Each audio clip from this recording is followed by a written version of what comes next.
SDG 5 is to achieve gender equality and empower all women and girls. Within SDG 5 are 9 targets, of which we here focus on Target 5.2, which is eliminate all forms of violence against all women and girls in the public and private spheres, including trafficking and sexual and other types of exploitation. Target 5.2 has 2 indicators. Indicator 5.2.1 is proportion of ever-partnered women and girls aged 15 years and older subjected to physical, sexual, or psychological violence by a current or former intimate partner in the previous 12 months by form of violence and by age. Indicator 5.2.2 is proportion of women and girls aged 15 years and older subjected to sexual violence by persons other than an intimate partner in the previous 12 months by age and place of occurrence. This target focuses on violence against women and intimate partner violence. These are not only crimes in many countries,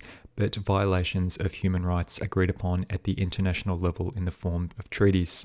Looked at from a public health perspective, the threat it poses to the health of a population is of pandemic proportions. Let's look at some of the forms countries enshrine and affirm this right.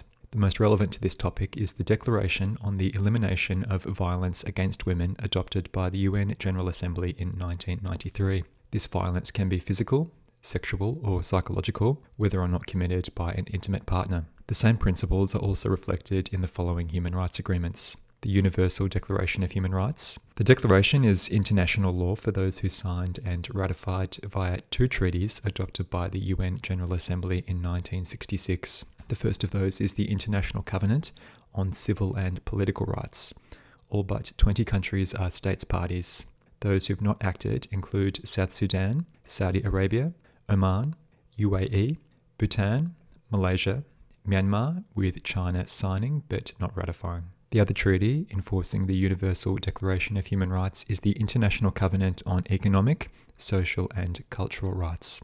In this instance, the US is the main holdout from becoming a state party, having signed but not ratified. Saudi Arabia, the Gulf states, Malaysia and Myanmar again haven't signed. Botswana, Mozambique and about 20 other smaller countries also haven't signed or ratified. In the previous target, we already looked at the Convention on the Elimination of All Forms of Discrimination Against Women, another one of the human rights agreements. In the previous target, we already looked at the Convention on the Elimination of All Forms of Discrimination Against Women. Another relevant human rights agreement to this topic is the Convention Against Torture and Other Cruel, Inhuman or Degrading Treatment or Punishment. The General Assembly adopted this treaty in 1984. The largest country which isn't a state party is India, which has signed but not ratified. Other non-signatories are Bangladesh, Eswatini, Iran, Myanmar, Malaysia, and Papua New Guinea, and some other smaller countries. The advancement of women has been a focus of the UN since the UN Decade for Women from 1975 to 85. For 68 annual sessions as of 2024, the UN Women's Commission on the Status of Women has met to advance women's empowerment and gender equality. How prevalent is the crime of violence against women worldwide across regions and countries? How do we know?